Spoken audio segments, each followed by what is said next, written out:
Монгол улсын ерөнхийлөгчийн 2012 оны 176 дугаар зарилгаар хэрэгжүүлж байгаа иргэдийн оролцоо шууд ардчлалын сонгодог хэлбэр болох иргэний танхимыг нээх ёслолын ажиллагаа сонгон хайрхан дүүрэгт боллоо.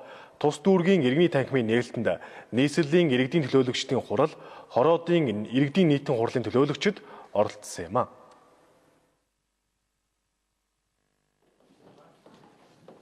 Сонгон хайрхан дүүргийн иргэдийн төлөөлөгчдийн хурлын даргын санаачлагаар дүүргийн иргэний танхим байгуулах ажлыг зохион байгуулж эхэлсэн. За энэхүү иргэний танхимыг амжилттай зохион байгуулж өнөөдөр аль бие ёсоор нээлттэй хийсэн юм а.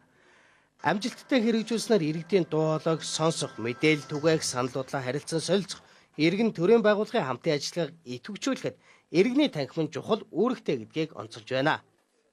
Тэгээ сонгон хайрхан дүүргийн иргэдийн төлөөлөгчдийн хурлын дэргэд иргэний танхим өнөөдөр нээлттэй хийж байна. За үүний зэрэгцээгээр сонгон хайрхан дүүргийн 32 хорооны 10 орчим хороодод энэ ондоо багтаж иргэний танхимууд нээлттэй байна. За үлдсэн хороодод 2014 онд багтаад бүх хорооны иргэдийн нийтийн хурлын дэргэд иргэний танхимууд нээгднэ. Дүүргийн иргэдийн танхим өнөөдөр энд байгуулагдсанаар дүүргийн хэмжээнд иргэдийн нэгдсэн хэлэлцүүлгийг энэ зохион байгуулна. Байгаль орчин, хүүхд эрхийн хамгаалал, нийгмийн бүхий л салбаруудын асуудлуудаар энд хэлэлцүүлгийг зохион байгуулна. За Монгол улсын их хурлаар хилцэгдэх гэж байгаа томоохон хуулийн төслүүдийн хэлэлцүүлгийг бас энд давхар зохион байгуулах ажлыг бид хариуцаж хийнэ. Дүүргийн хэмжээнд 7, 19, 21-р хорооны иргэний танхимыг нээж 8, 16, 18, 22, 31-р хорооны иргэний танхимыг нээх бэлтгэл ажлыг бүрэн хангаад байгаа гэдгийг хэлж байсан. Мөн бусад хороодыг эх ондоо багтаан иргэний танхимтай болгоно, дүүрэг болон хороодод бий болгож байгаа иргэний танхимыг дүүргийн хөрөнгөөр бий болгож байгаа гэдгийг хэлж байсан юм а.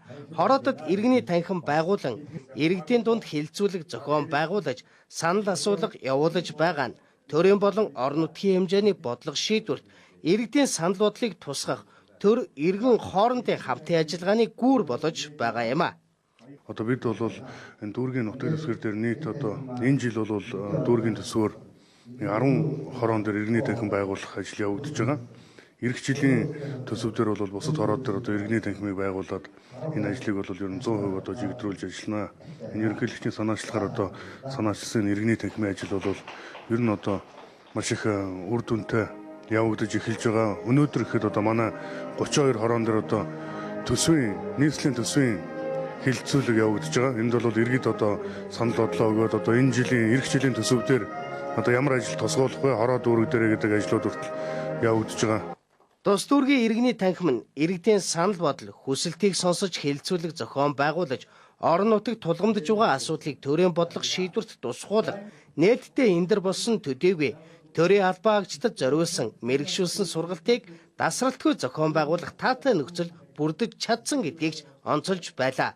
Мэдээлэл итгэл Батцянаар хүргэлээ.